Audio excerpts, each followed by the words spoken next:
మా ఇంట్లో దొంగతనం జరిగిందండి అని చెప్పి ఒక మహిళ పోలీసులకు కంప్లైంట్ చేసింది. ఆమె పేరు సర్జు యాదవ్.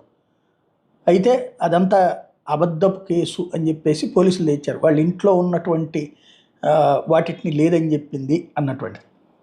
ఆ వ్యవహారానికి సంబంధించి ఫర్దర్ ఇన్వెస్టిగేషన్ ఆల్రెడీ క్లోజ్ చేసేశారు.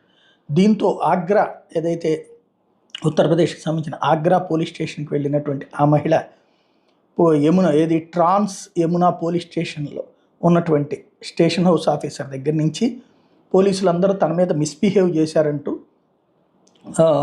ఓపెన్గా ఒక వీడియో ప్రొజెక్ట్ చేసింది. నన్ను అన్యాయంగా ఇబ్బంది పెట్టారు, సబ్ ఇన్స్పెక్టర్ ఇంతకుముందు సస్పెండ్ అయిన రాజ్ కుమార్ గోస్వామి నా పట్ల మిస్బిహేవ్ చేశారు అన్నటువంటి చెప్పుకొచ్చింది. అదే సందర్భంలో పోలీసులు వచ్చేటప్పటికి ఆమె మోసం చేస్తుంది పబ్లిక్ని. ఆగస్టు 19, 2025 కంప్లైంట్ ఇవ్వడానికి సజ్జు యాదవ్ కంప్లైంట్ స్టేటస్